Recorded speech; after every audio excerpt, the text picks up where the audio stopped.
Bitter battle between Leah Remini and the Church of Scientology. Remini has been an outspoken critic of the church. She left 3 years ago, and now she's fronting a new docu-series for A&E, the church firing back. And Nightline anchor Dan Harris has the story. What you're about to see sheds a light on the truth of what's really going on with this church. A church that I promoted, defended, and believed in most of my life. Leah Remini's battle against the Church of Scientology reached a whole new level Tuesday night with the first episode of her new docu-series, Leah Remini, Scientology, and the Aftermath. I hope that this project at least validates your pain is real. A&E's 8-part series follows former members of the church and tells their stories. Remini's fight against the church in which she was raised began when she quit 3 years ago and then escalated last year with the release of her book, Troublemaker, in which she described her life within Scientology. I really did believe that I had one up on everybody because I had this Scientology thing. The church said her book was a pathetic quest to get publicity. As for her new show, the church insists it is full of lies and said it is doomed to be a cheap reality TV show. She needs to move on with her life instead of pathetically exploiting her former religion, her former friends, and other celebrities for money. Remini tells The Hollywood Reporter, quote, "They were trying to stop this show from happening. They were trying to disparage my name." When you stop people's lives and families, I'll stop too. Remini is now demanding $1.5 million from the church.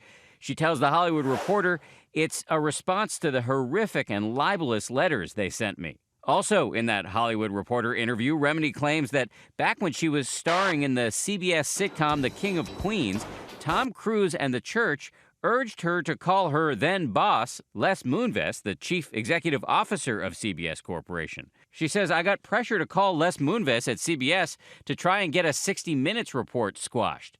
She says she made the call, but Moonves refused to intervene.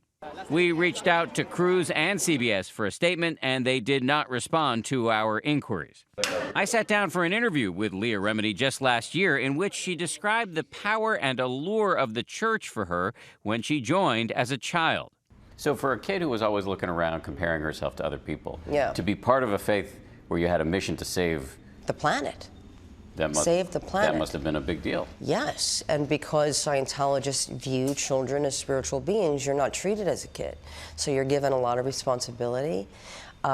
Your ego becomes extremely inflated. Remini says her new show is about families that the church has torn apart, something she says she knows all too well after losing a best friend to the religion. The Church of Scientology says in a statement to ABC News, it is sad that Leah Remini wishes to exploit for money those who tirelessly worked to help her when no one else was willing to tolerate her behavior, adding that Remini needs to stop blaming the church. For Good Morning America, Dan Harris, ABC News, New York.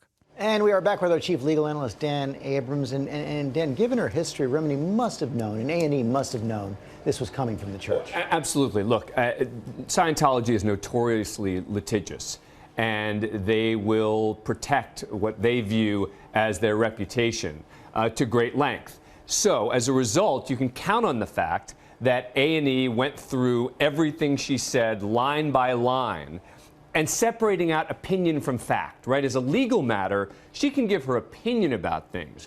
The dangers as a legal matter are stating something as a fact. And so A&E clearly believed that they had enough support for the various factual claims that she's making here. Yeah, well, what is the standard there for a church as opposed to a public figure on the factual claims? Is it enough for it just to be wrong? Well, look, it would be the same because the church isn't an individual, but basically the same legal standards apply as would apply to any other church.